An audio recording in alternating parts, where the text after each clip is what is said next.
오늘 우리에게 주시는 하나님의 말씀은 베드로전서 2장 1절에서 10절까지의 말씀입니다. 베드로전서 2장 1절에서 10절까지의 말씀을 교독하시고 마지막 절은 다 함께 합독하시도록 하겠습니다. 그러므로 모든 악독과 모든 기만과 외식과 시기와 모든 비방하는 말을 버리고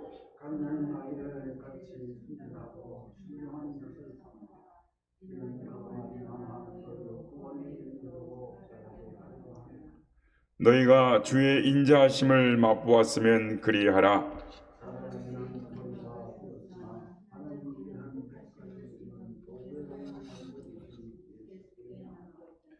너희도 산돌같이 신령한 집으로 세워지고 예수 그리스도로 말미암아 하나님이 기쁘시게 받으실 신령한 제사를 드릴 거룩한 제사장이 될지니라.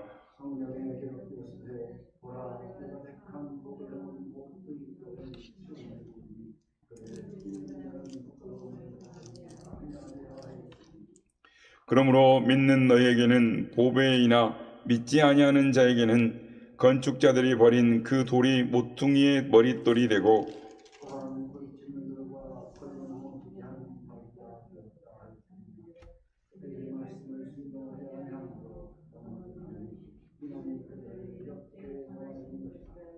그러나 너희는 택하신 족속이요 왕같은 제사장들이요 거룩한 나라요 그의 소유가 된 백성이니 이는 너희를 어두운 데서 불러내어 그의 기이한 빛에 들어가게 하신 이의 아름다운 덕을 선포하게 하려 하심이라. 너희가 전에는 백성이 아니더니 이제는 하나님의 백성이요 전에는 긍휼을 얻지 못하였더니 이제는 긍휼을 얻은 자니라. 아멘. 할렐루야. 오늘 아침에도 우리를 예배의 자리에 세우신 하나님을 찬양합니다. 그리고 또 새벽을 깨워 기도의 향연으로 하나님 앞에 나와오신 모든 성도님들께 하나님의 은혜와 평강이 함께 하시기를 기원드립니다. 오늘 본문을 포함하여 이 베드로 전서의 수신자들은 이 본도와 갈라디아와 갑바도기아, 아시아와 비두니아를 포함한 흩어진 이 나그네 성도들이 수신자들이었습니다. 그래서 1장 1절에 흩어진 나그네들이라는 표현이 말하고 있듯이 이들이 처해져 있는 상황은 신앙적으로 큰 위기에 있었습니다. 이 서신서의 이 수신 대상자의 한 지역이었던 즉 갑바도기아 지역의 이 대린구유나 또는 괴레메라는 지역에 가보면 고대 로마의 핍박의 이 박해를 피해서 모여든 수만 명의 이 신자들, 성도들이 땅굴을 파고 살았던 흔적이 남아 있습니다. 특히 벌집처럼 이렇게 우리가 이제 여전도의 달력 같은데 보면은 이게 자꾸 이렇게 그림 사진이 나오는데 이 벌집처럼 이 총총이 쌓아 올린 즉 이 대린구유의 그 18층 땅굴 그러니까 보면 이렇게 벌집처럼 개미집처럼 되어 있는 게 그게 대린구유 지역인데요. 거기에 보면은 300년의 긴 세월 동안 그들의 삶을 이 터전 삼아서 이 대대 손손 살았던 이 그리스도인들의 삶이 얼마나 눈물겨웠는지 그 얼룩진 이 역정을 알 수가 있습니다. 이런 어려운 핍박 속에서 그들이 직면하게 될 상황은 그렇게 쉽게 감당할 수 있는 상황이 아니었습니다. 예수를 믿는다는 이유로 반사회적인 존재로 낙인 찍기가 일쑤였고 황제의 신상을 숭배하지 않는다라는 국가 행사에 적극적으로 동참하지 않는다는 이유로 가산을 몰수당하고 목숨을 내놓아야 하는 극히 극단적인 현실에 있었습니다. 이러한 현실 속에서 많은 그리스도인들이 배교를 선택할 수밖에 없었습니다. 배교까지는 안 가더라도 소극적으로 이 침묵적인 신앙생활을 통해서 신앙생활을 게을리할 수가 있었습니다. 그래서 베드로 사도는 온갖 박해로 세상 곳곳에 흩어져 있는 믿음의 사람들을 위로하고 격려할 뿐만 아니라 그들의 신앙이 믿음에 굳게 서도록 구원에 이르도록 격려할 필요가 있었습니다. 그래서 베드로서 즉 베드로 전후서는 기록에 하면 이 초대교회에 예수님을 구주로 믿은 지 얼마 되지 않는 즉 이 사람들 세례받은 사람들에게 이 베드로서를 읽도록 했다라고 권면했다라고 합니다. 왜냐하면 베드로서는 하나님의 백성들이 성숙한 믿음의 사람으로 세워져 가는 과정을 잘 가르치고 있기 때문인 것입니다. 오늘 본문에는 하나님의 백성답게 사는 과정을 이 세 단계로 말을 하고 있습니다. 첫 번째는 옛사람의 그릇된 것, 잘못된 것을 버리라라는 것입니다. 오늘 1절에 보면 그러므로 모든 악독과 모든 기만과 외식과 시기와 모든 비방하는 말을 버리고라고 말씀합니다. 즉 이 악독과 기만과 외식과 시기와 이 비방하는 말을 버리라. 몇 가지의 버릴 것을 말씀하고 있습니다만은 그 이 의미는 예수님을 믿기 전에 가지고 있던 자기 중심적인 욕심을 버리라라는 것입니다.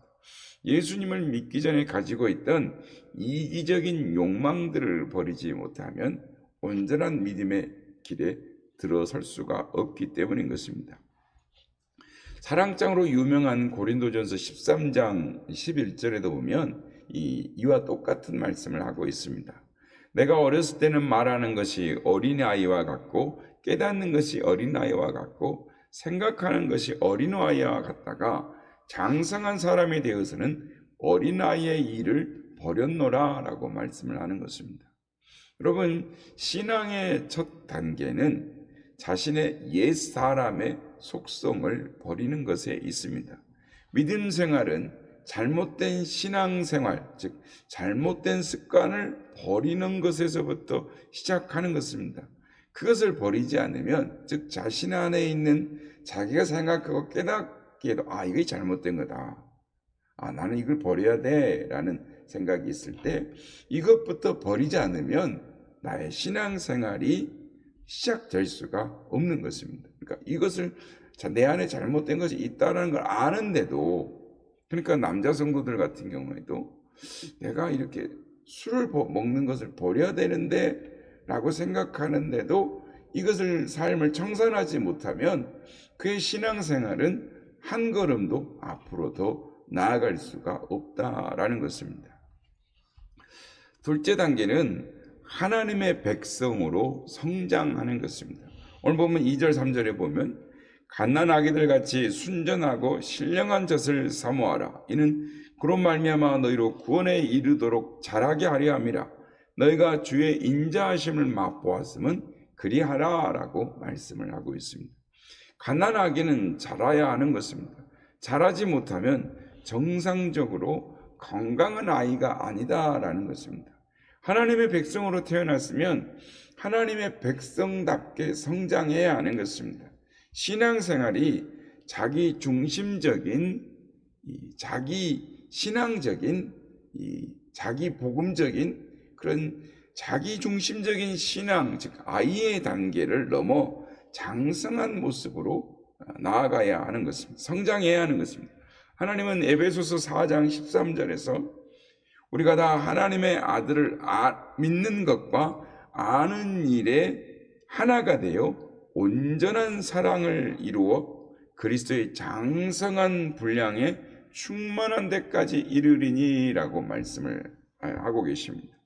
하나님은 하나님의 백성들이 하나님의 거룩한 성품을 배우고 닮으라라고 말씀하십니다. 명령하시는 것입니다. 갓난아기가 태어나서 아동 시절, 청소년 시절, 청년 시절을 지나 성인이에 이르게 되는 것처럼 영적인 모습에 있어서도 그렇게 자라나야 한다라는 것입니다. 이것을 기독교에서는 성화 과정이다라고 말을 하는 것입니다. 하나님의 거룩한 성품을 닮아 거룩해지는 과정이 필요하다라는 것입니다. 세 번째 단계는 제가 오늘 강조하고 싶은 영역인 것입니다. 삶의 자리와 세상을 변화시키는 빛과 소금의 역할을 감당하는 것입니다. 오늘 보면 4절 5절 말씀입니다. 사람에게는 버림바가 되었으나 하나님께는 택하심을 입은 보배로운 산돌이신 예수께 나아가 너희도 산돌같이 신령한 집으로 세워지고 예수 그리스도로 말미암아 하나님이 기쁘시게 받으실 신령한 제사를 드릴 거룩한 제사장이 될지니라. 또 9절 말씀을 보면 그러나 너희는 택하신 족속이요 왕같은 제사장들이요 거룩한 나라요 그의 소유된 백성이니 이는 너희를 어두운 데서 불러내어 그의 기이한 빛에 들어가게 하신 이의 아름다운 덕을 선포하게 하려 하심이니라. 하나님은 우리를 향해 거룩한 제사장이 될지니라, 왕같은 제사장이 되라라고 말씀을 하시는 것입니다. 하나님을 믿는 우리를 향해 너희는 제사장이 되어야 한다라고 말씀하는 것입니다. 제사장은 하나님께서 특별히 레위의 자손 아론의 후손들에게 주신 이 거룩한 직분입니다. 제사장은 제사를 통해서 죄를 지은 이스라엘 백성과 하나님의 사이를 화목하게 만드는 중보자의 역할을 하는 사람이 제사장입니다. 마찬가지로 예수님께서도 당신께서 직접 인류의 죄를 대속하는 제물이 되어서 몸소 십자가에 달려 죽으심으로 하나님과 우리의 사이를, 즉 하나님과 인류를 화목하게 하는 대제사장의 역할을 감당하셨습니다. 그래서 하나님은 우리가 하나님의 백성이 되었으니 이제 예수님을 따라 하나님과 세상과의 관계를 화목하게 하는 중보자의 역할을 감당하라. 즉 바로 거룩한 제사장직을 감당하라라고 우리에게 요구하고 계시는 것입니다. 대부분의 사람들은 이 제사장 하면은 목회자만을 생각합니다. 물론 성도 안에, 직제 안에 제사장의 역할을 감당하는 이 목회자의 영역이 있고 또 선지자와 교사와 이런 영역들이 있습니다. 그러나 이거는 어떻게 보면 구약적인 개념에 속합니다. 천주교는 그래서 아직도 신부에게만 제사장의 직책이 주어져 있다라고 합니다. 그러나 하나님을 믿는 모든 사람들이 거룩한 제사장, 왕같은 제사장이라고 오늘 분명히 말씀을 하고 있습니다. 그러게 종교개혁자들은 많은 제사장설을 말을 합니다. 예수님을 믿어 하나님의 백성이 된 사람들은 제사장이다라는 것입니다. 우리 모두는 하나님을 알지 못하는 이 세상 사람들과 하나님 사이를 화목하게 만드는, 즉 연결시키는 중보자의 역할을 감당해야 한다라는 것입니다.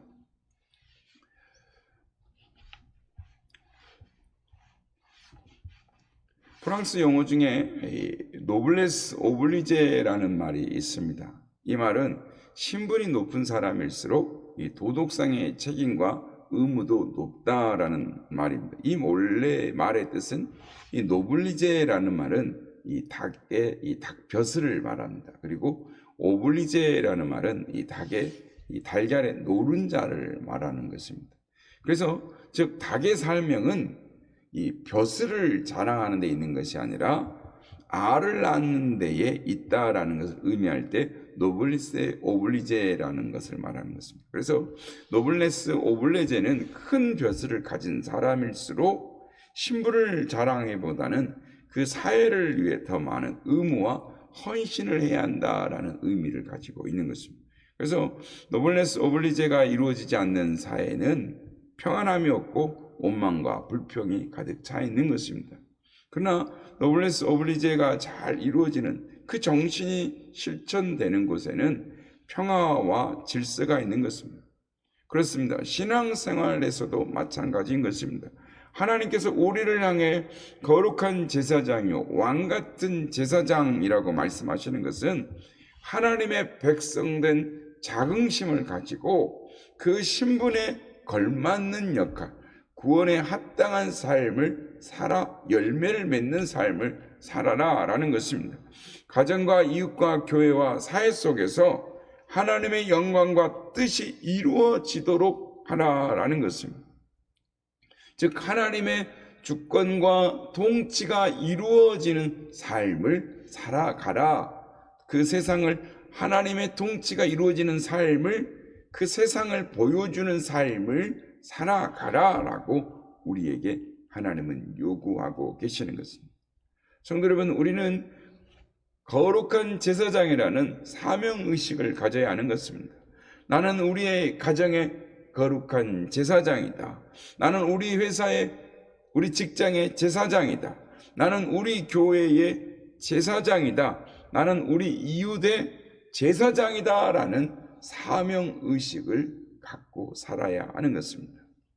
보라기는 우리가 하나님의 백성 되었다면 이제는 어떤 잘못된 습관들을 버리고 이제 예수 그리스도의 장성한 분량으로 자라나도록 우리의 마음의 목적과 표대를 향할 뿐만 아니라 그 표대 속에 거룩한 제사장의 삶을 살아야 하는구나, 제사장의 역할을 온전히 감당하는구나 라는 마음의 결단과 사명의식이 있어야 하는 것입니다.